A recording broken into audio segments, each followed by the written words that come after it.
안녕하세요. 안녕하세요. Hello fam, and we're here to update our 10 favorite K-dramas. Most of these K-dramas are from Netflix, and this is also a continuation from our previous K-drama video. Link up there. Yeah, our previous video was about top 6. Was it? Oh yeah. We spent most of our time here watching Korean drama. Yes. That's also one of the reasons why we haven't been uploading often. We've been busy watching dramas, kids. A lot of drama. Yes. Just in order to learn Hangul, but at the end of the day, we just enjoy watching. Yes. So we're gonna have our top picks, and then we're going to tell everyone our top 3 of the dramas that we watched. So I'm gonna list the Korean dramas that we have watched so far. So it's My Country, The New Age, The King, The Eternal Monarch, It's Okay Not to Be Okay, Man to Man, Designated Survivor 60 Days, Hospital Playlist, Mystic Pop-Up, When the Camellia Bloom, Reply 1988, and then we are currently watching Nisang. Yes, and then the other things that we watched as well, which is the Korean movie, which is called Tune In For Love. And we watched the reality show Islander. Woo woo! Islander.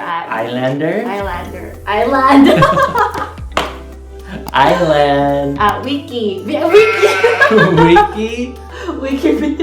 We watch it on Viki, not on Netflix. What's wrong with me? Getting red. So I have a team. My team is Team Daniel. Woo! And her team is Jongwon. Who's your pick? Okay, so we are going to share our top 3. So I'll start with mine. My number 3 pick would be Designated Survivor 60 Days. This is the Korean version of American drama Designated Survivor. Essentially, a president, whenever they have a yearly speech, they designate one person to be the person to take over if anything happens to the president because all the cabinets stay together and one are left out. So this one was really good to me simply because it was so dramatic. The personality of the main character was really good. He's very honest, transparent. Something that you'll never see in today's politics anywhere in the world. He's very idealistic. He wouldn't try to hide from his mistakes. He'll be very upfront about it, which is really cool. It has a lot of cliffhangers, and we always want to watch the next episode, and we just watched for like 3 hours straight. That's how good it is. So my number 3 would be Reply 1988 and The Camellia Blooms. I have 2, sorry, I can't leave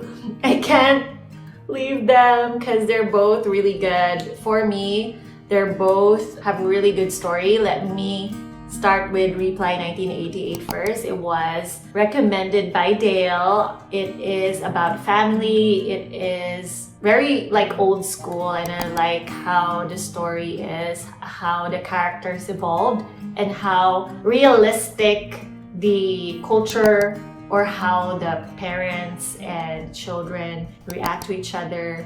Very unaesthetic, I guess, because they show like a lot of flaws, which I appreciate. There was not so much of those like makeups or whatever. It's very authentic. Yeah, they have a lot of old school stuff that's like really interesting. You can see like cassettes and the video recorders and the VHS. Yeah. And all these like really old school stuff, which is really interesting. It's really funny too. It's nostalgic because we were born in 1980s as well. So that time we were already born, like 1 year old, 2 year old, and it's just I wasn't born yet. 1989. But it started in 1988. Okay. The third place is Camellia Blooms.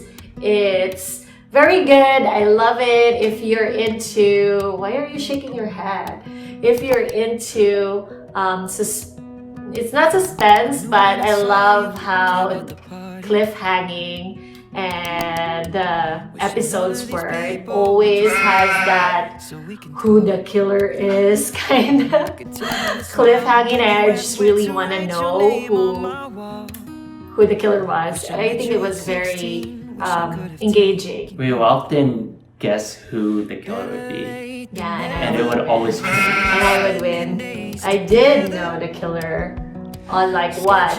4th episode, or already kind of knew? Though my number 2 is it's a really popular Korean drama that recently finished. It is It's Okay Not to Be Okay. Mine too! So let's just have it number 2 here. So it's our number 2, and it's a really funny, incredibly funny, hilarious. Yeah!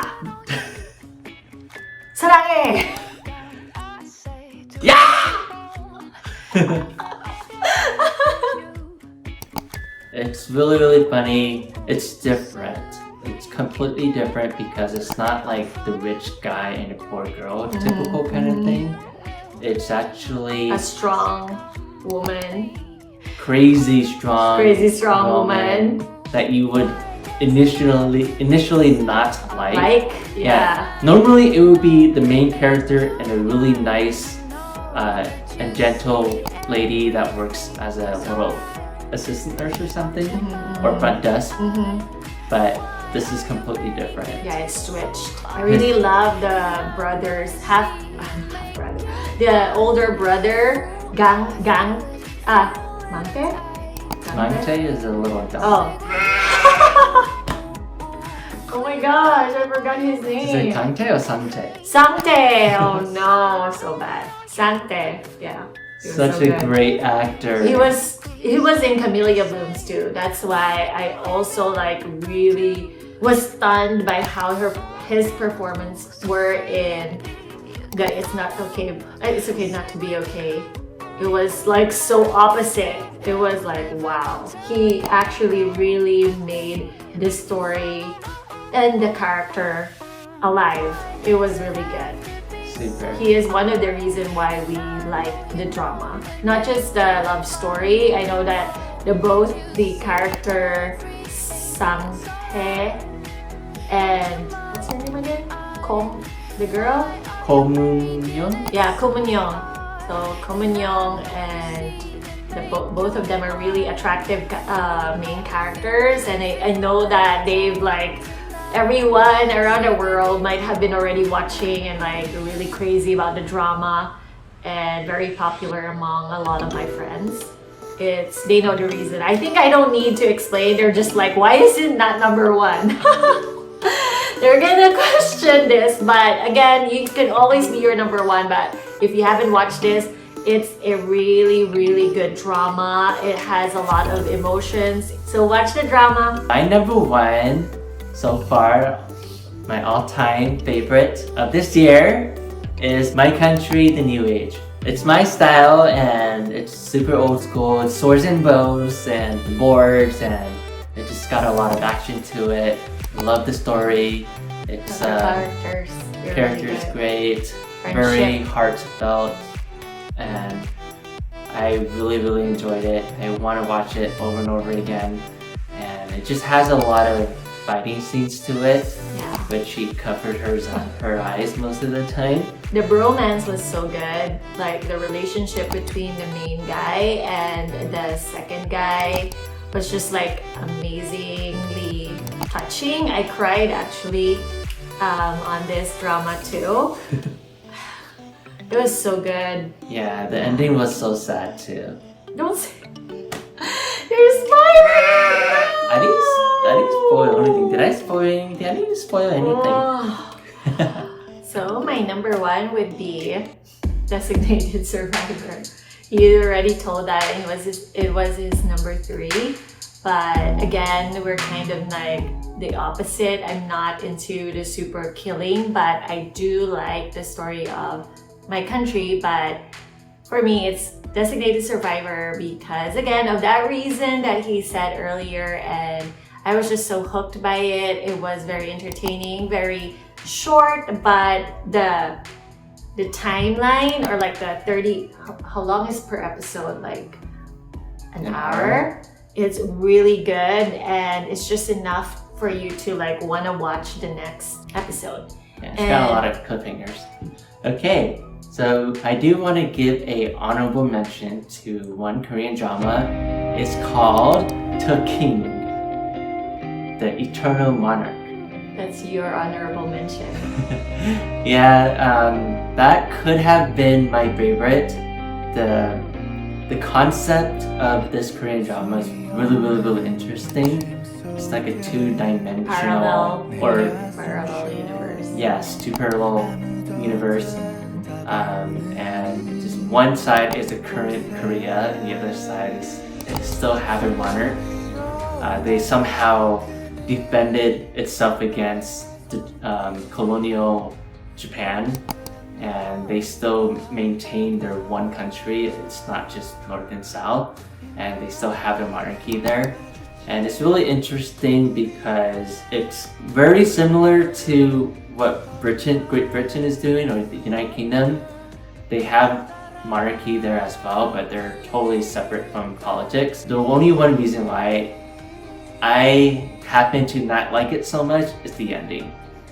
Towards the end, it came up really interesting until the very end. It just started to drag like crazy, and it was just like, oh my god, why did it end it this way? So we're currently watching Miseng.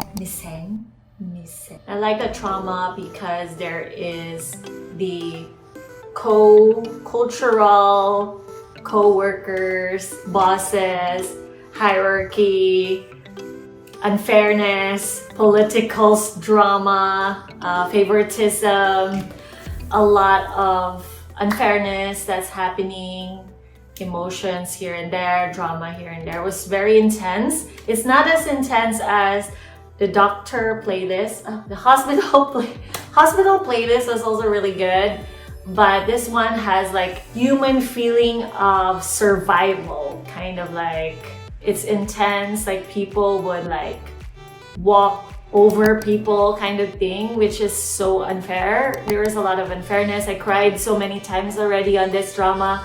Oh, episode 1, episode 2. I'm like, oh my gosh, this is even getting worse. Yeah, what I like about this drama is how the main character is often at disadvantage, and like she mentioned, how it can be so unfair to him, and just him having no solid background to perform a role that he was in right now, and it's just how he overcomes and how well he performs despite his lack of background and experience. It's amazing how he pull off all these crazy ideas that are often accidental. It's his nature.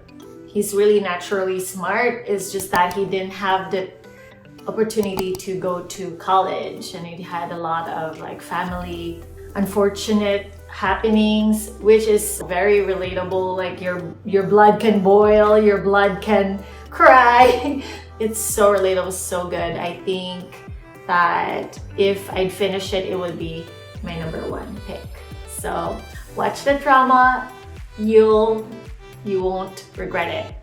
Yeah, it's great. Well, so that's a wrap. So we had shared our top 3, and we would like you to share what your favorite dramas are in the comment section below. If you have any suggestions, Let us know. let us know, please. Thank you. Bye, fam. We love Take care. you. Bye.